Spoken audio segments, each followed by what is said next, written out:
Okay, so this week, we've got Schutz and Berger and Luckman on Thursday, and then next Tuesday, we're going to be discussing ethnomethodologies, the work of Harold Garfinkel. So all three of these traditions are in the same chapter. We have social phenomenology and social constructionism, and lastly, ethnomethodology, right? So you're going to get a lecture on each one of those. And I can tell you're thrilled by the look on your faces. So we'll start. There are important distinctions and differences between these three paradigms, but we'll start with what they have in common, which is a good place to start. What social phenomenologists, social constructionists, and ethnomethodologists share is the following: a focus on the phenomena of everyday life. The taken for granted everyday world that is the basis of all human conduct.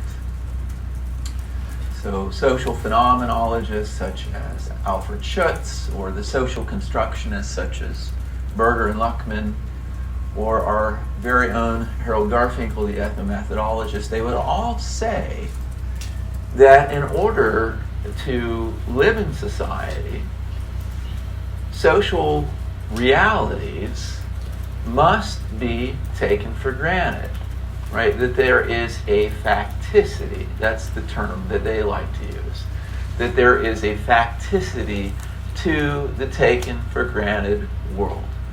A facticity to the taken for granted world.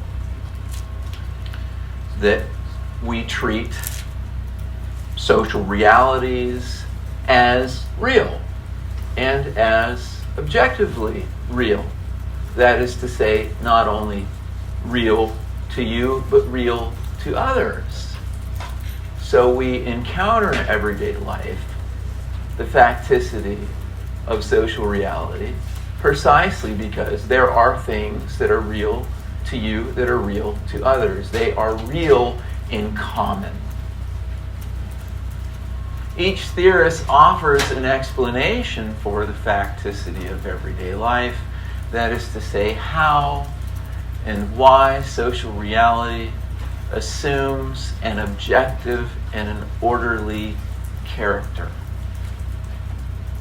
How it is, and I don't want to get ahead of ourselves here, because the information provided by Berger and Luckman we'll get to on Thursday, but Berger and Luckman have a wonderful way of appreciating the objectivity of social reality by saying it's a subjective. The basis of our objective social realities is a subjective one, right? We'll get to that. We'll get to that on Thursday. But there is a facticity of everyday life precisely because the actors in everyday life are treating social facts as independent of their own individual existence. Harold Garfinkel, and we'll get to Harold Garfinkel in a week, Harold Garfinkel sums this up by the following quote: "The concreteness of social facts is sociology's most fundamental phenomenon." The concreteness of social facts, that is to say, the concreteness of social reality. That there are in any society institutional and cultural realities that characterize, that establish the routines and the orderliness of life, of social life. So this is drawing on Garfinkel here in making this statement: the concreteness of social facts is sociology's most fundamental phenomenon. That draws on Durkheim's aphorism, which is the following: social facts are things. Social facts are things. So that if you want to talk about, say, the social reality of a given theology, that there is a thingness to those moral principles and precepts and beliefs that is as real as this lectern. Meaning, social realities, institutional cultural realities have a thing-like quality to them. It's as if they exist independently of our consciousness. It's as if their existence is independent of us. So as you all know by now, because you were in this class, because you successfully completed Sociology 101, Durkheim, you may recall, proposed that the distinctive subject matter of sociology should be the study of social facts. And he goes through and he describes social facts in the following way. He says, well, they're general to all of society. They're independent of any individual's consciousness. That they're external to any single individual. And most importantly, they're coercive. They constrain. They act back on the individual, right? Our social realities, once created, act back on the individuals that created them. So these, and he lists examples Durkheim provides us with in his book on the sociological method for the study of social facts, is, well, the following can be understood as social facts, as purely social phenomena. And Durkheim, first and foremost, studied morality, and to study morality for Durkheim meant that you're studying a sense of obligation, individual sense of moral obligation to one another. So Durkheim says morality, whatever form morality takes, and moralities take different forms. Of course, the content of morality changes over time. But whatever its content at any given time, it's always imbued with a sense of obligation, a sense that one must follow the moral code or moral order of one society. So morality is a social fact. Laws, Durkheim said, are social facts. That there is a legitimate way to transfer presidential power. There is a legitimate way to do it, and there are lots of illegitimate ways of doing it, but there is one legitimate way of transferring presidential power, and it's through a national vote. So it's the legal rules then that govern the election of public officials whose decisions, as part of the power elite, have enormous consequences for the lives of individuals, not only in this country, but in countries abroad, for the global world order. There's a process for who will wield that type of power. There are also social conventions, or the normative order, going back to Parsons, of course. That is the essence of social facts, normative regulation, and even language, Durkheim tells us, that's another social fact. How is it that language as a symbolic system is a social fact? Well, because it's general. The only reason language works is because the words in the English language have more or less the same meaning for me as they do for you. And so when you formulate a sentence and you express that sentence, I'm able to understand your sentence precisely because the sounds coming out of your mouth and the meanings conveyed by them are the sounds that I understand and the meanings that I associate with them. Meaning languages, if they're to be an effective tool of communication, they have to express and convey general meanings, generally accepted meanings. So words have meanings that are shared. That means language is a general and external phenomena. That nobody is born into the world possessing a language. They possess, as Chomsky would say, the innate skills, the cognitive structure to speak a language and to grasp symbols and abstract notions. But it's only through the process of socialization that anyone acquires a language.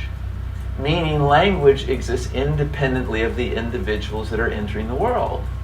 And it's the process of socialization which caregivers impart language, and that language is adopted by the child. And it's also, Durkheim would say, it's constraining. It's not only external, it's not only general for the entire population, independent of any individual's consciousness, but it's also constraining. That there are the rules of syntax, right? There's words and how to utter them correctly, how to pronounce them correctly. Then there are the meanings that are associated to the words. But then there's syntax, which has to do with the very ordering of words so that what you're uttering actually makes sense to the person that's listening. There are rules that govern the order of the words to communicate effectively, right? So meaning and if you don't utter words in accordance with these basic principles of syntax, no one will know what you're talking about. And then what's the point of language if you can't tell people what you're thinking about or planning to do? So all of these things, Durkheim would say, they exist independently of the individual. They are a reality sui generis. They are a purely social reality.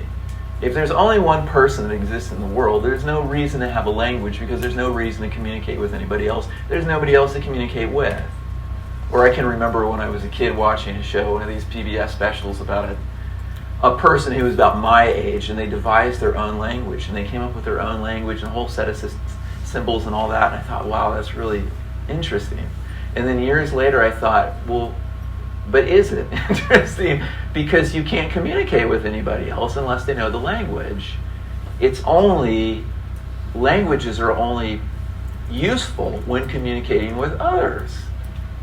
So other people have to know the languages for that system to have any sense at all. So it's independent of any individual. The English language is independent of any individual. And words can change their meaning. Meanings are not necessarily static. This goes back to that precept of symbolic interactionism, that we can change the meaning of a word. But we have to arrive at a consensus as to what this word now means. So that's the point of it being a social phenomenon. We can change social conventions, we can change law, we can change morality, but what we do is we have to change that in tandem. That we're still basing these social phenomena on a state of consensus, a state of agreement as to what should the moral code be for a society, or even in terms of occupations. Occupations have their own moral codes and their own ethics as well. Okay, so a little bit, we'll return more of that when we get to Berger and Luckmann, that sort of thing, and I'll provide you more examples of institutional realities and why sociologists argue there's a concreteness to these realities.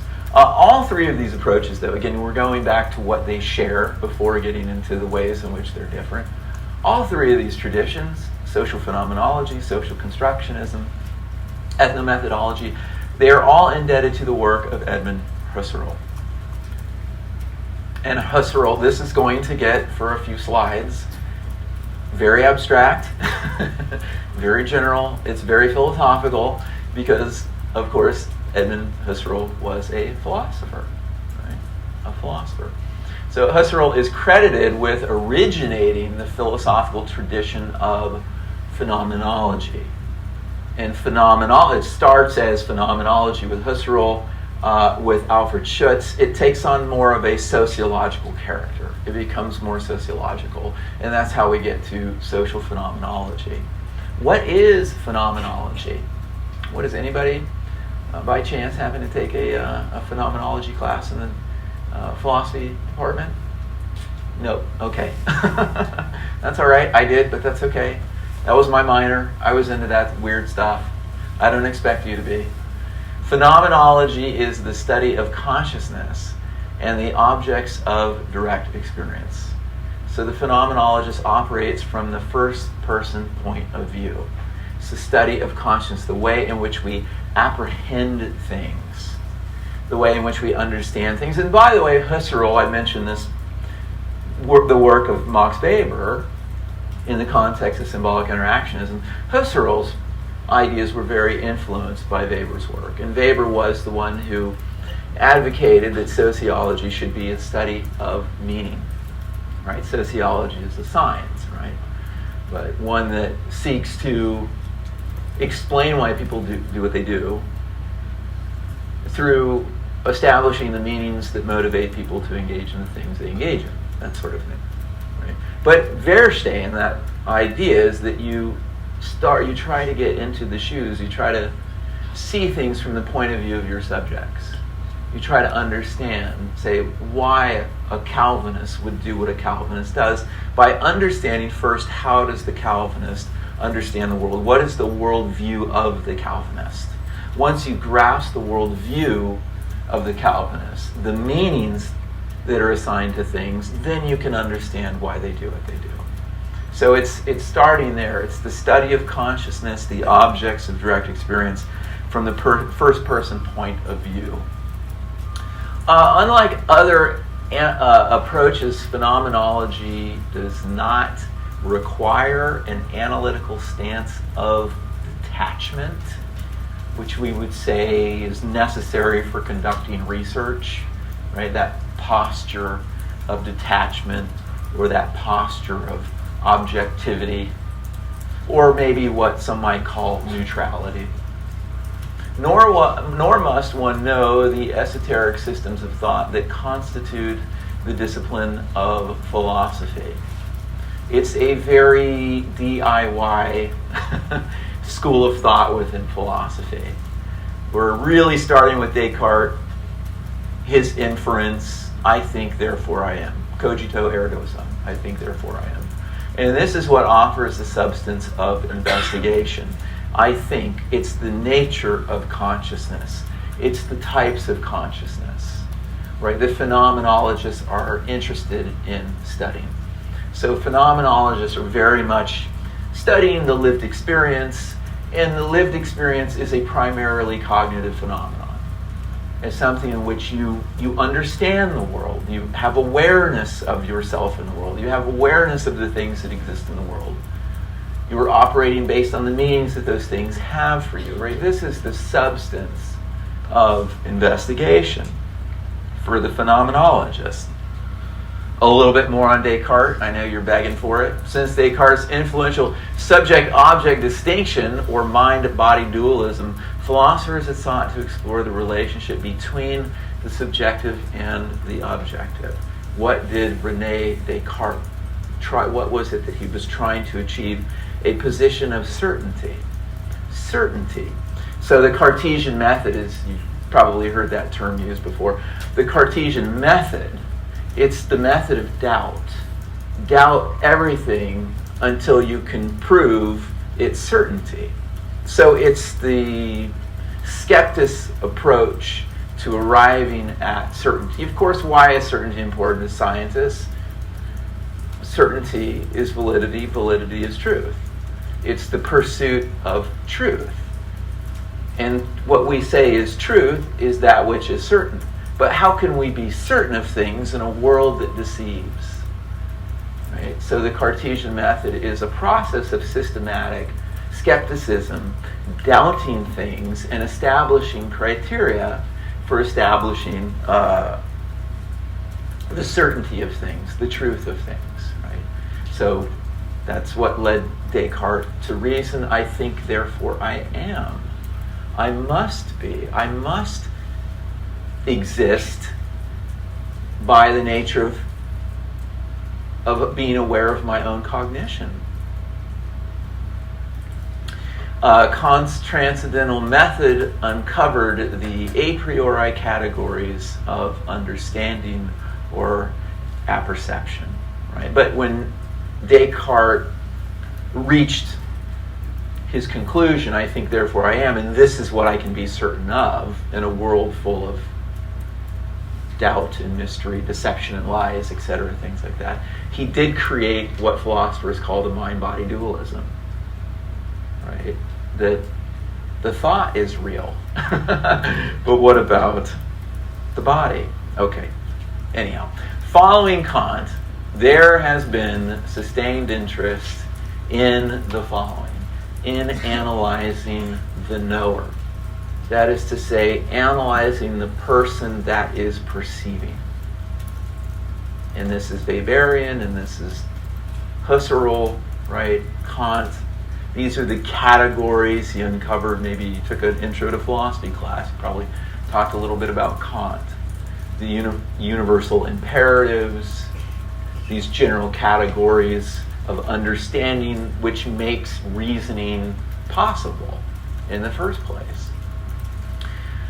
But there becomes, at this time following Kant, certainly with Weber, with Husserl, a sustained interest in analyzing the knower and the ways in which the knower understands their own lived experience. The categories of apperception, right? So in relation to what? Well, always in relation to the known. So Weber's Verstehen refers to the subjective point of view of the actor, that is to say, the knowing subject. Phenomenology, and this is according to Talcott Parsons. I came across this reading. This is one of his last publications in 1979. Phenomenology, said, may be regarded as a kind of generalized revolt against objectivism. Right? More of a sustained interest in an exploration of the lived experience of the perceiver, of the forms and types of consciousness, right, of the types of understandings. One takes experience not as experience, but simply as a pure form of consciousness. It all comes, it's through the mind then, right, for the phenomenologist. It's what is real is what's real to the mind. Right? So it's really only through consciousness that we have experience. And a particular type of, really we're talking about self-consciousness here. Right, you can, for all of us, there are those first few years of intimacy in which we have no recollection. I think my earliest memory was age 2. My earliest memory. And I have since forgot what that memory is. But there was a time in my life where I said, I have a memory of this. And my relative says, oh my gosh, you were only 2 years old when that happened. And I have since forgot what that memory is. So now, my oldest memory is 4. Right? Age 4. I have memories from age 4. I was alive during those first 4 years, but I wasn't conscious of myself and my surroundings in a way that I am today. Right? So you can have experience, you can be a living thing, and you can have experience, as I did say as an infant, and as you did as an infant, but you didn't have the type of cognitive faculties and the type of consciousness that you now have that enables you to understand what is happening and to retain an understanding of what is happening. So the idea is that it's only in consciousness that experience is real. It is these experiences of consciousness that contain, according to Husserl, the pure forms or essences. Using the phenomenological approach, Husserl thus set out to inventory all the pure essences. It's very, I don't know, I can only take you so far with this because I'm a sociologist and I'm not a philosopher. But it's taking stock, you would say. The job of the phenomenologist is to take stock, to inventory the pure essences, and the pure essences correspond to pure types of consciousness. Maybe in a way, maybe we could say in a way, an analogy to the types of universal emotions. We were just talking about feeling rules last week on Tuesday, right? In a way that we've identified 7 universal forms of emotion. And so the phenomenologist is attempting to catalog the pure forms of consciousness that exist in a way that we can say there are pure types of emotion. At its core, this method involves bracketing. One takes the contents of consciousness as they come, but suspends judgment as to whether it is true or false. Again, different than the preoccupation of most scientists who want to get at the truth or the falsity of something. And the phenomenologist is telling us it's not about whether it's true or whether it's false. It just is in the form of consciousness.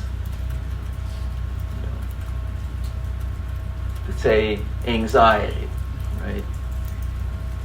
Anxious consciousness, right? I mean, like, maybe the psychologist has an interest or the therapist has an interest in getting across to you that your phobias or your anxieties or your fears are ungrounded. And maybe they're trying to help you become more emotionally stable by deconstructing some of your anxieties and your fears so that you can better cope with everyday stresses that exist in the world. That is to say, then the therapist has some understanding of the truth or the falsity of the scale of these fears or anxieties. To what extent are they real? Do you have reason to be so afraid? Do you have reason to have the phobias you have? And maybe through the process of therapy, you can get to a point where you go, that was largely a consequence of misperception. I don't know. But that's not really the phenomenologist's approach. They're just more interested in the consciousness, say, of anxiety or fear. That may be one type of pure consciousness. So this suspending judgment enables the exploration of various types of lived experience, types of thought, types of imagination, types of emotion that may exist. So it's not, say, the truth or the falsity. It just is. It is. Just it is when Descartes said, "I think, therefore I am." All consciousness is consciousness of something, and objects do not have appearances independent of the things that perceive them. So, once again, to reiterate their point, the focus should be on the knower, right? And the ways in which something is known. There is no need to question the reality of objects. For example, it is not whether an object exists, but how it exists according to the meaning of the experience. How does it exist?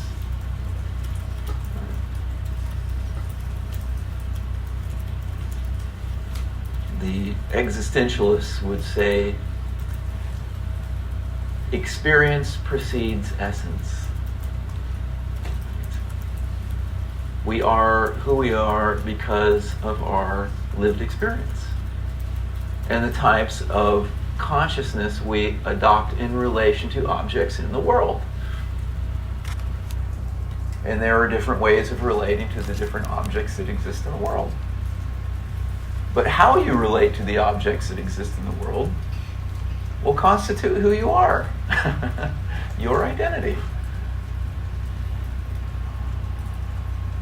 How it exists according to the meaning of the experience. So phenomenologists explore then the life world, which you may remember this concept going back to Habermas, who makes a distinction between the life world and systems.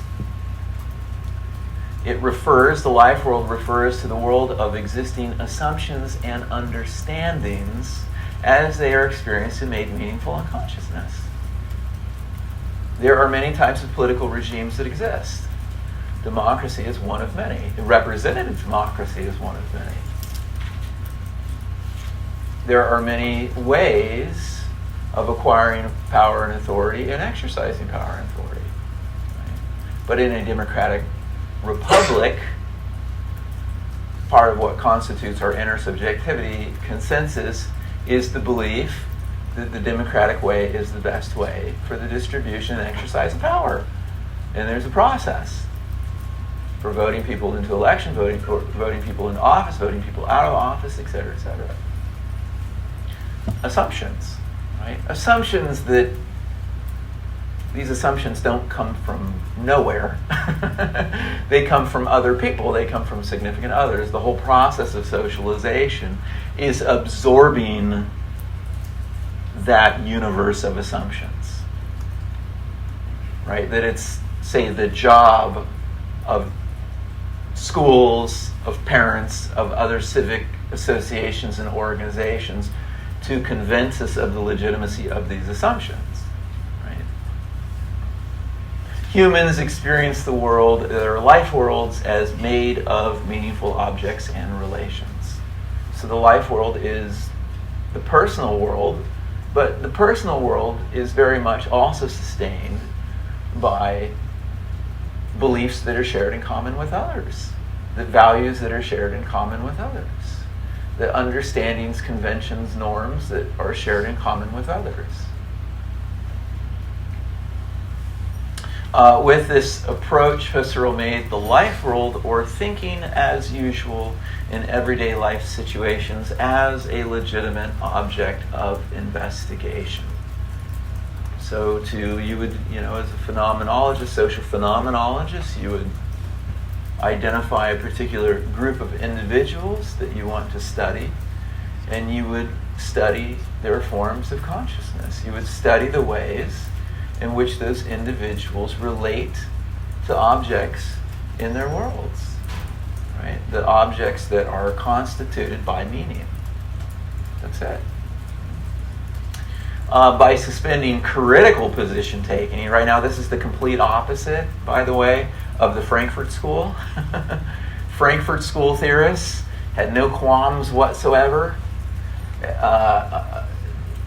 in terms of levying judgment, in terms of applying criticism to society en masse. Like that was not, that's really sort of that's what makes a critical theorist critical. Is they're critical, they're judgmental of, say, the way that people live their lives or the consciousness of individuals. That's not phenomenology.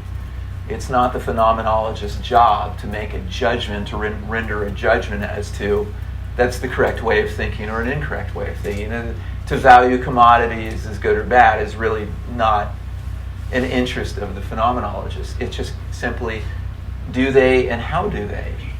In what way do they value commodities in their life? In what way do they value popular culture in their life? Suspending critical position taking. So this is another aspect of bracketing. Analysts then can direct attention to the forms of meaning in the life world. So a lot of commonality here, I would say, between, say, symbolic interactionism too, right? They're emphasizing the significance of meaning. And that's important for us as sociologists because it directs our attention to the thing, the unit of analysis, the object that needs to be analyzed, which is we need to study meanings. As many people are doing as they're conducting these polls and asking questions and saying, who are you voting for? And ask them, well, why are you voting for that person or this person? And they'll give you reasons, and the reasons are the meanings that they assign to candidates and administrations and parties, or the meanings that they assign to inflation, or the meanings that they assign to immigration, right? Or the meanings they assign to reproductive rights. People are voting today on the basis of the meanings that things have for them, that these things have for them.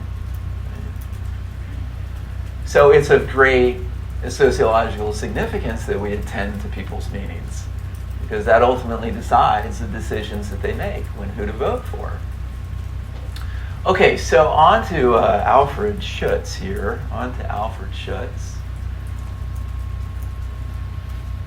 Schutz was greatly influenced by the ideas of Husserl, who Schutz often visited in Freiburg and who even invited Schutz to be his assistant.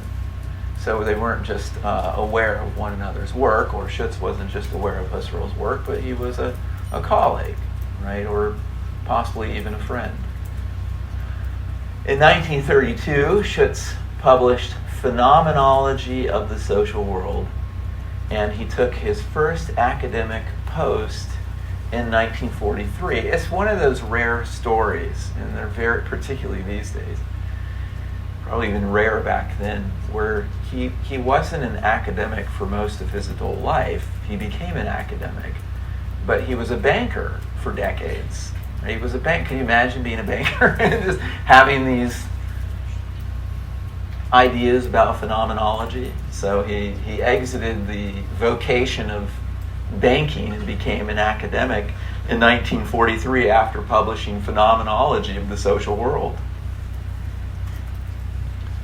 What we're gonna do, I'm basically delivering the punchline here for you, and then what we're going to do is we're going to unpack this. What does intersubjectivity mean for Alfred Schutz? But this is how Alfred Schutz would answer the following question. Why does social reality assume an objective and an orderly character? Schutz's answer to that question is the following. The reality of everyday life is predicated on what he calls intersubjectivity. Intersubjectivity. So we were just discussing the words subjectivity and objectivity, right? Intersubjectivity has to do with what you share, in particular, same consciousness, shared understandings of the worlds, or shared understanding of the world held in common with others. You know, that when you look at, say, the Republicans and the Democrats or the conservatives and liberals, their voting behavior, that is to say who they vote for, is predicated on sharing similar consciousness, sharing similar worldviews, maybe sharing similar concerns, sharing similar fears, anxieties, also sharing certain hopes and aspirations. Specifically, there exists a series of cognitive resources, and that's the point of today's lecture, is to identify what are these cognitive resources that Schutz identified that sustain intersubjectivity. How is intersubjectivity made possible? How do we achieve that? How do we achieve sharing in the same consciousness? How is that possible? That two individuals can share in the same consciousness. There are three cognitive resources Schutz identifies that he argues make it possible for you and I to share in the same consciousness.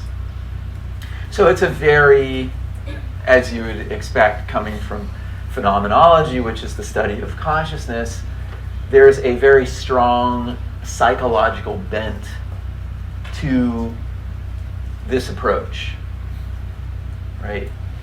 The phenomenologists studied consciousness, and Alfred Schutz, the social phenomenologist, is studying, say, not so much individual consciousness, but joint consciousness, shared consciousness, consciousness in common, which is something, and if this is ringing some bells for you, and you go, I kind of feel like I was exposed to an idea that's similar to this in 101. You were, and that's called collective conscience. And that's the Durkheimian notion, right?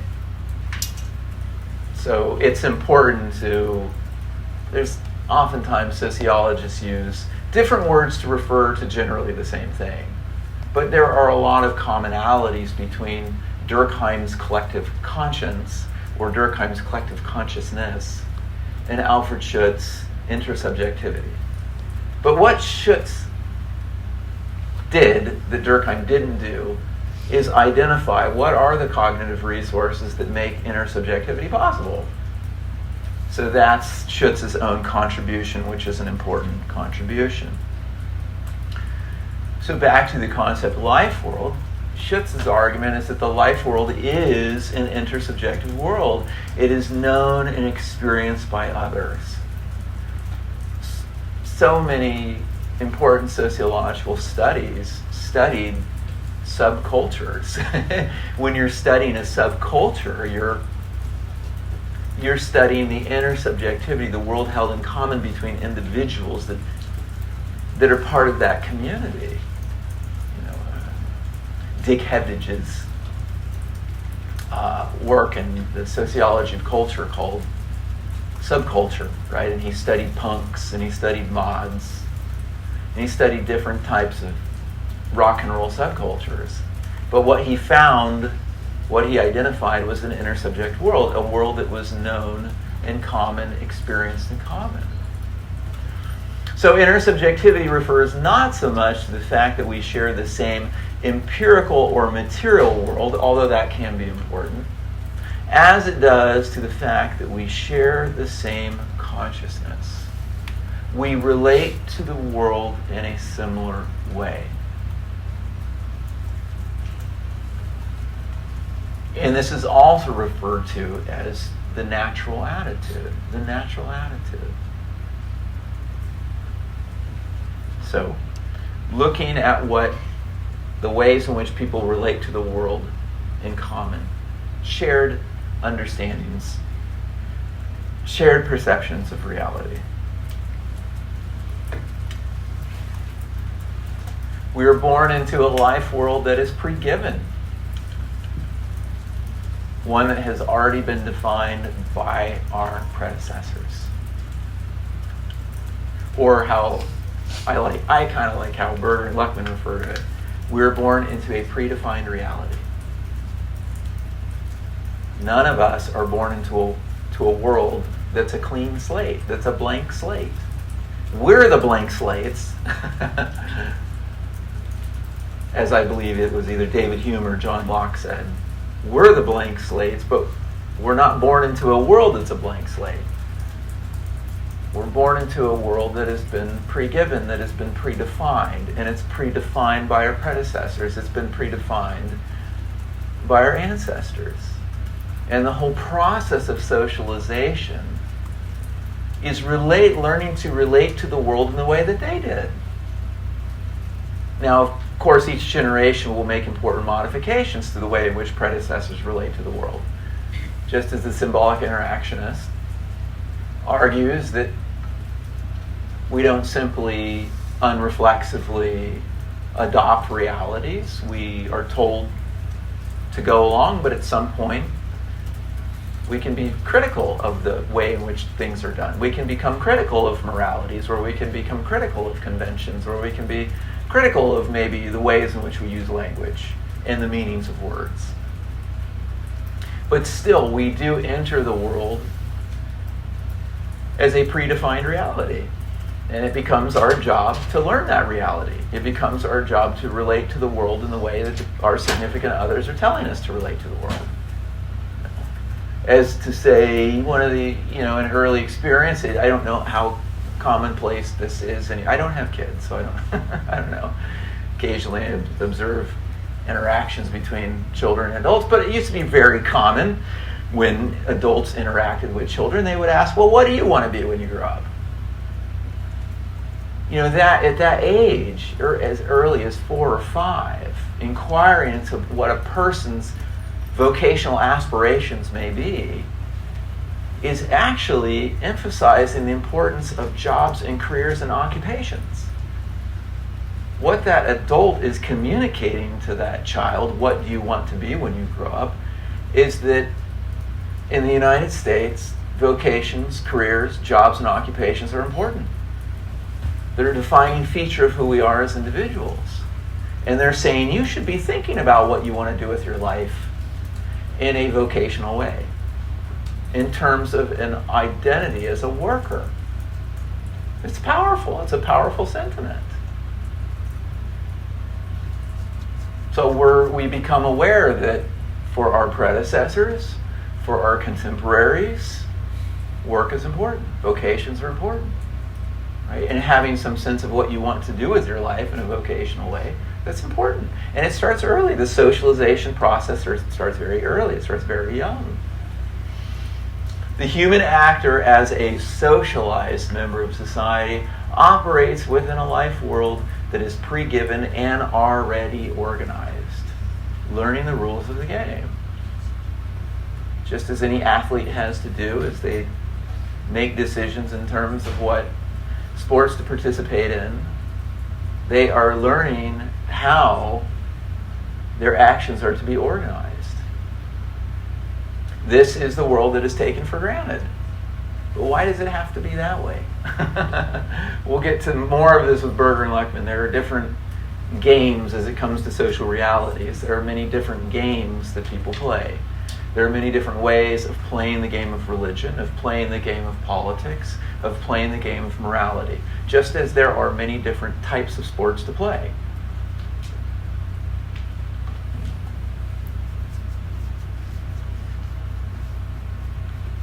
Why in soccer can you not, unless you're a goalie, touch the ball with your hands? That used to drive me crazy when I played soccer as a kid. But why? Why can't I? These things work really well. Why can't we use them?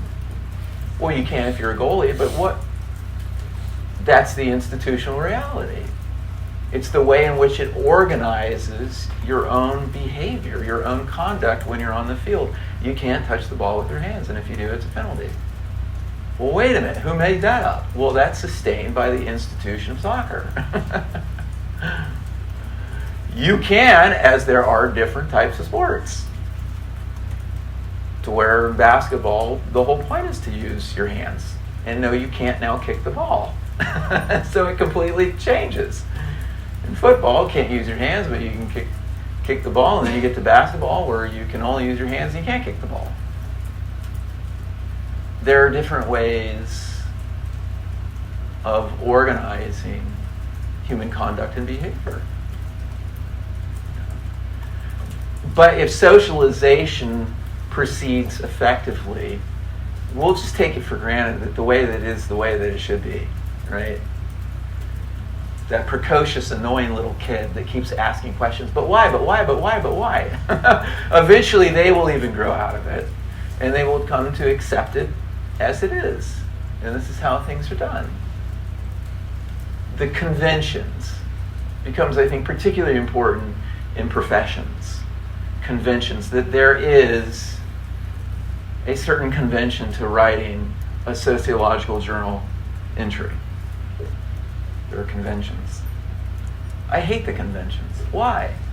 Why do we have to spend 30 pages making a point that we could make in 3 sentences? But it's the convention of academia. These are the conventions, these are the rules, these are the procedures.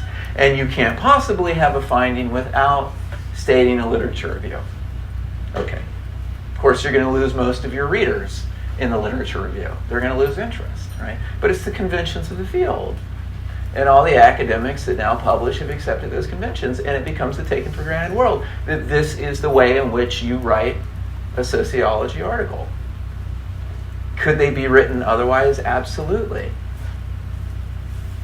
But you have to, if you want to change that institution, you have to contend with the people in positions of power that are there to uphold that convention. That this is the way in which you write a sociology article for publication in the American Journal of Sociology. That is to say, this is how we play this game. And if you say, I really want to use my hands when playing sport, and you're playing soccer, the coach will say, well, try basketball. Art has different conventions than science. They have different rules. This taken for granted world includes whatever prejudices and typical interpretations may derive from it. Of course becomes the byword. So the person that sees this, of course, if I was to take on the conventions of academic writing, why must an art? Well, they will say, well, of course it needs to be done this way. And there are various reasons and legitimations for why it has to happen this way. And why you have to start with an abstract, and you have to start with a literature review, and you have to state your methods, and you have to state your findings, and you have to have those conventions will be defended. And they will say, of course, this is how we do it. The whole point is that there is no of course to it, is what the sociologists would say. There are many different ways of doing things. When we get to the point in which we defend the ways in which we do them. That is what Berger Luckman called the state of institutionalization. Right? So that's on Thursday. With the standpoint of the natural attitude, the individual does not question the structures of meaning that make up her life world. You just say, okay, through graduate school, it's a process of socialization, it's a process of training, it's apprenticeship, and you learn what are the formulas, you learn what are the conventions, and you learn that's how you do it, just as you learn the fundamentals in basketball or the fundamentals in sport. And you learn to not question. These are the ways that things work. Instead, the individual is guided by practical concerns, and her task is to live rather than reflect on the life world. So you're an aspiring academic. You're not going to waste your time trying to challenge the conventions of your discipline because you're focused on getting a job. You're focused on getting the training that's necessary to publish in order to apply for a tenure-track job, in order to get tenure. Your concern is a practical concern, getting the job done. It's not so much reflecting on the conventions. Just as maybe the athlete just says, well, I want to win games. I want to win games. I'm not going to bother myself too much with this rule and that rule. Just what are the rules so that I can know what I need to do to win this game? That's the practical concern, right? The life world ends up being the unproblematic ground for the emergence of all possible problems. It's the unproblematic ground. The unproblematic is the taken for granted. That you probably would talk to most academics, and they would probably refer to the conventions of their discipline as unproblematic. They wouldn't see it as problematic. And by not seeing it as problematic, they can just do the work that they need to do in order to publish. It is precisely how one knows something is a problem.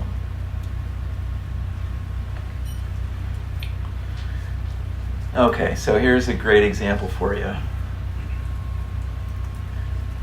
The vote makes it official. Pluto isn't what it used to be. New York Times, way back in 2006, after years of wrangling and a week of debate, astronomers, old news to you, right? Old news to you. Astronomers voted for a sweeping reclassification of the solar system.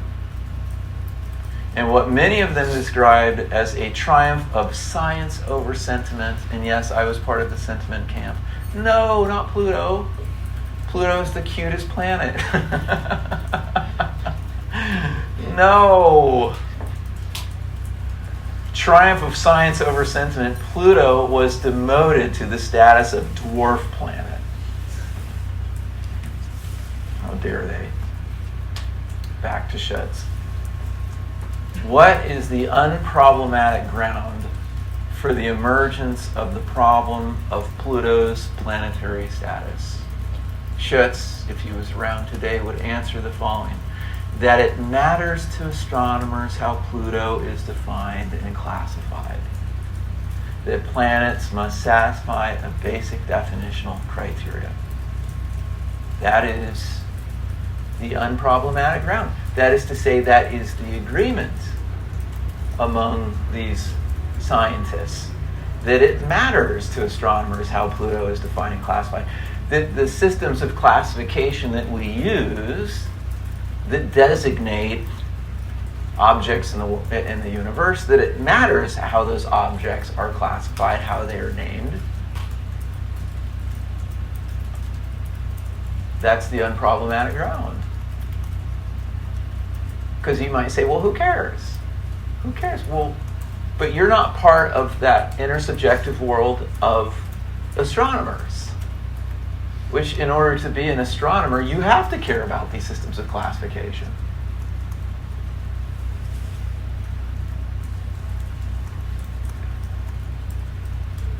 more on why, the rationale. In the decision yesterday as to what constitutes a planet, astronomers voted by standing up and holding up yellow cards. So a democratic process there as well to determine. Under the new rules, a planet must meet 3 criteria. 1, it must orbit the sun. 2, it must be big enough for gravity to squash it into a round ball. And 3, it must have cleared other things out of its way in its orbital neighborhood, meaning gravitationally dominant. So Pluto, it turns out, lost out on the 3rd criterion. And because it lost out on the 3rd criterion, it didn't qualify as an actual planet, but just a dwarf planet. But that we have a criteria is the unproblematic ground. It is the world, the intersubjective world of astronomers, that is taken for granted. That yes, you have to have a consistent classification system, and that science does not proceed in the absence of that universal classification system. And it may even be for those individuals who participated would say, of course we have to decide this democratically. Of course it's only through a vote that we're to determine Pluto's status. But again, there are different ways of arriving at that conclusion. Is Pluto a planet or not? You could also have an autocrat that says it isn't, or it is. You could have one person, the chair of the astronomy department at the most prestigious university in the country, and they're the one, or say in Oxford or Cambridge, and they're the ones that rule by their legitimate authority that Pluto is or is not a planet. You can also arrive to a conclusion that way. But they adopted the democratic process because they would probably say, well, of course we use the democratic process. That's the most legitimate way of resolving a conflict.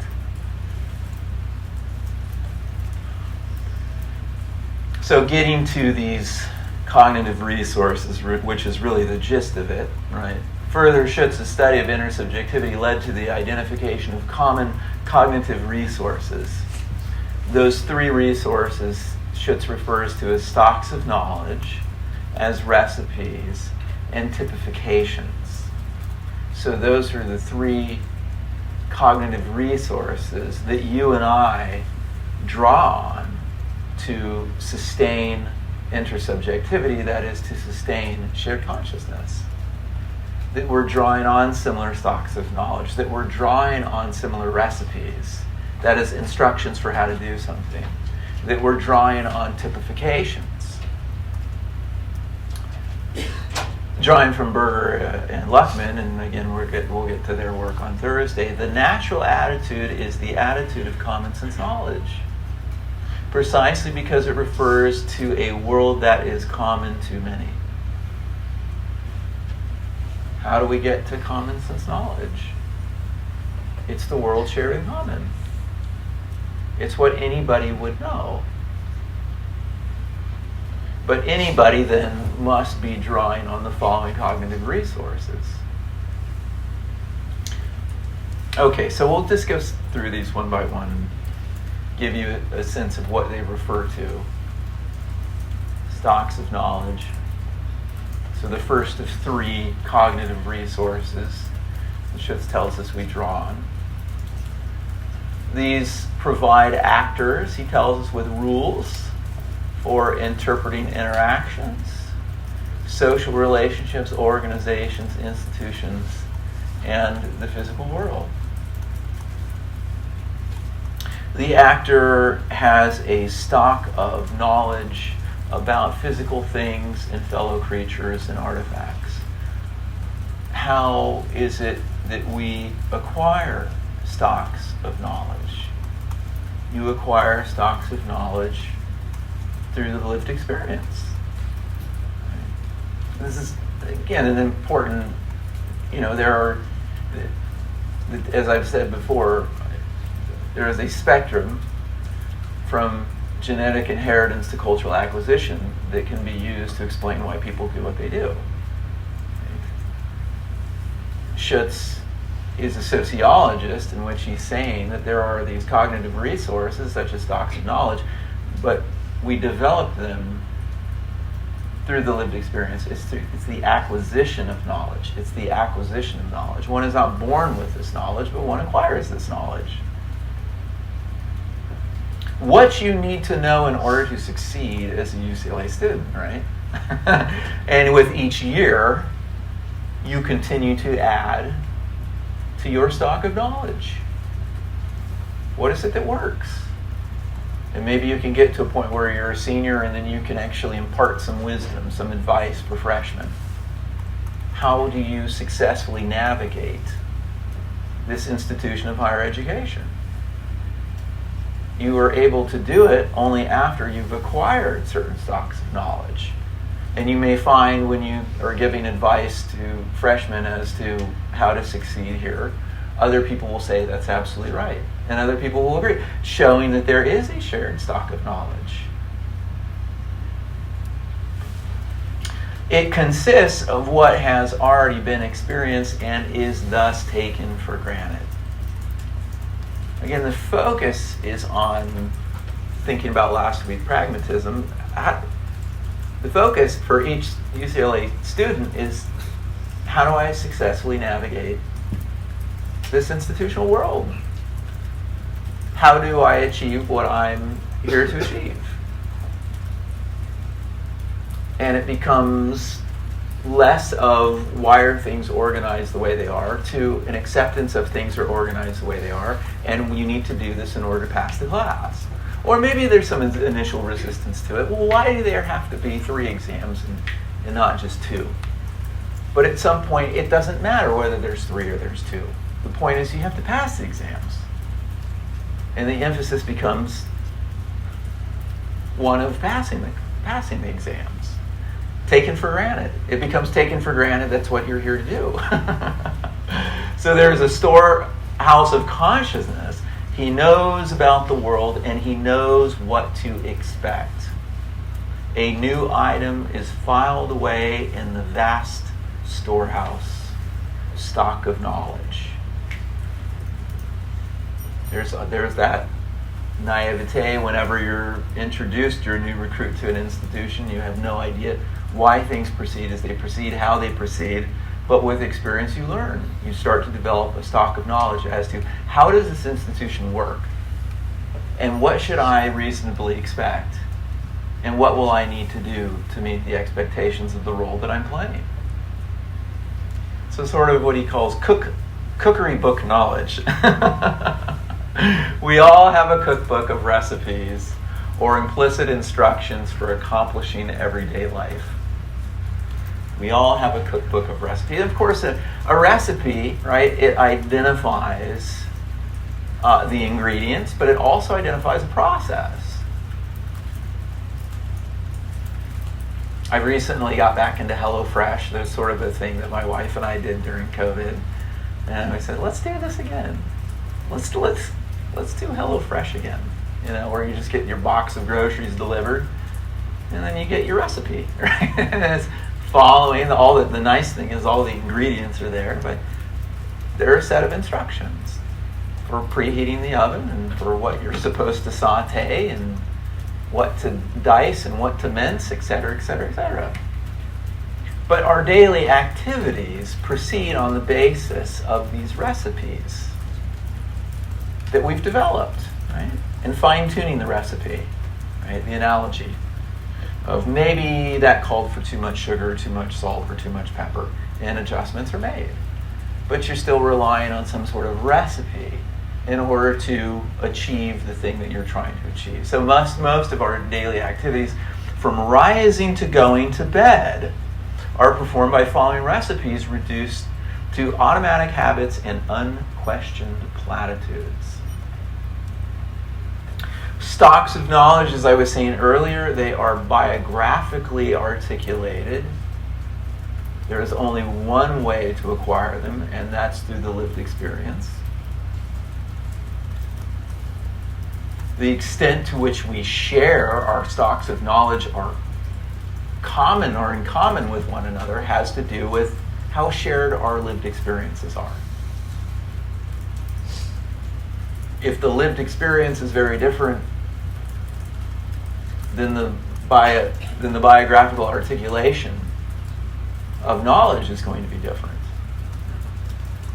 As a way in which we could relate this when we get to Bourdieu, in Bourdieu's discussion of class identity, the way in which you relate to the world in terms of dollars and cents, in terms of what you believe are your life chances and your hopes of having a particular type of occupation. I mean, that's biographically articulated based on the success and failures of those that occupy that same position in the class hierarchy. Every individual has a unique stock of knowledge because no two individuals have the exact same biographical or subjective experience. However, biographies are lived out in societies, and common sense is rooted in common experience. One of the things that he is fascinated with is, and it's in the lecture slides, is the reciprocity of perspective. That nobody actually experiences the exact same thing, but we can often talk about our experiences as if they're exact same thing. You went to that concert, I was at that concert too. But did we experience the concert exactly the same? Although Schutz sometimes uses the term recipe and typification interchangeably, typification is the process of constructing personal ideal types based on the typical function of people or things. So typical, right? It also has roots in Weberian sociology as well. The ideal type, right? What are the general characteristics of something? But this is part of the process of perception. It involves, that is to say, the knower. To be a knower involves identifying the general characteristics of something, or what psychologists or social psychologists refer to as a schema. So psychologists, if you ever take an intro to psychology class, they talk a lot about schemas, right? And that we never perceive anything independently, but we perceive things in the world through a schema. But the schema is that which filters it. So we have different types of schemas through which we understand the world.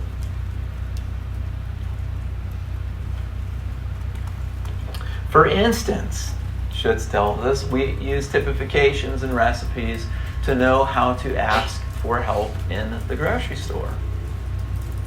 Typification, understanding the types of people. When going to the grocery store, there are different types of people, and understanding what the types of people are at the grocery store and what the roles are that they play and who you say you need to ask in order to get assistance.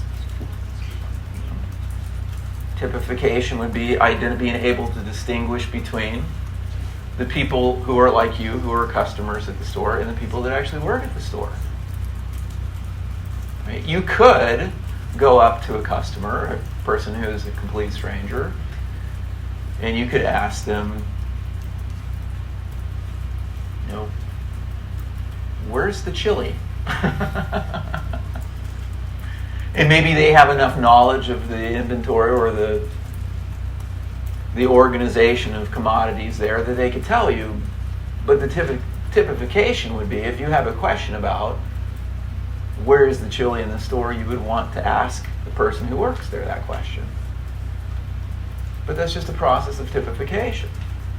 Conscious life itself relies on us having relatively unflexible or routine typifications and recipes. And then it becomes common knowledge. That maybe when you ask that person who works there, or who doesn't work there, where something is, where an item is, they'd say, I'm sorry, I'm a customer. So you want to ask that question to somebody that actually works here, imparting an important typification.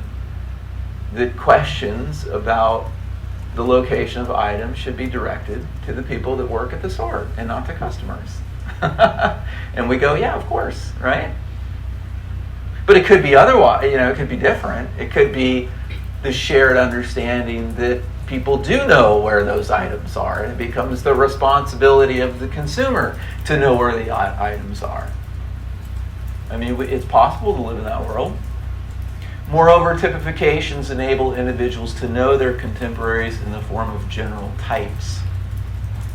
So he talks about thou-oriented relationships and they-oriented relationships, while thou-oriented relationships with consociates are based on intimate and face-to-face interaction. They-oriented relationships with contemporaries are based on indirect and impersonal knowledge.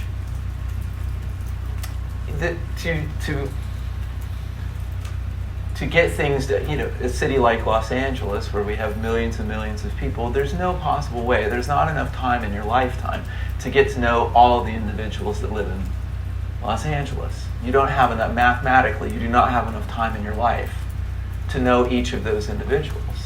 You can't do it. You'll probably get to age 85 years old and die by the time you've, learned the names of 100,000 people.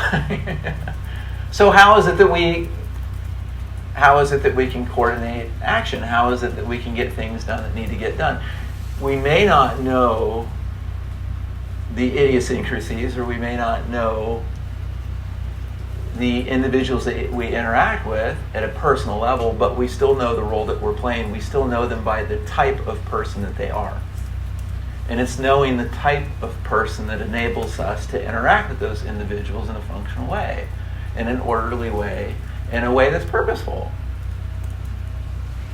So we relate to the world, that is to say, we relate to people, and we relate to objects, and we relate to places, and we relate to events based on the types of things that these things are. So when you don't know, right, when you don't know who a person is, you'll want to inquire into, well, what type of person is this? What occupation do they have? Right? What are their sort of interests, or what, you can approach that through a typification of the individual. When I experience you as my contemporary, writes, my knowledge of you is descriptive. In this kind of knowledge, your characteristics are established for me by inference. They orientation is based on the supposition of such characteristics in the form of a type. So this is common when communicating to others who we are. We often rely, this is what social psychologists refer to as role identity. We will often use and communicate to others the role identities, or the roles that we play, in order to convey something meaningful about who we are. So I might meet somebody, and then I might ask the question, well, who are you? And they might respond to that question, I'm a teacher. And I can go, oh, that's a type of occupation, that's a type of vocation. And I can say, well, I'm a teacher too, and then we can proceed with some take it for granted knowledge about what it's like to be a teacher and relate to students. Typification. All right. Let's get to the good stuff. Okay. Because I know you want to go. All right. We got 1 minute, one last slide. Intersubjectivity. What is Schutz arguing? This is what you need to know. Intersubjectivity is a main constituent of the social order, and it is based largely on common knowledge. That's what Schutz is telling us. Common sense knowledge sustains a common reality, and that common reality is the reality of everyday life. Berger and Luckman, who we'll talk about on Thursday, I know my natural attitude to this world corresponds to the natural attitude of others. And it is in that correspondence, as we'll talk about on Thursday, it is that correspondence and attitudes that makes that attitude feel like something more than a subjectivity. It makes it feel as if it's objective. When you just have one belief and other people have different beliefs, there isn't a sense of objectivity to the belief. But when you have a belief that's in common with others' belief, it feels more real. It feels like a social fact. Right? It's something independent of your existence. It's So we'll talk about that on Thursday. Okay. See you Thursday.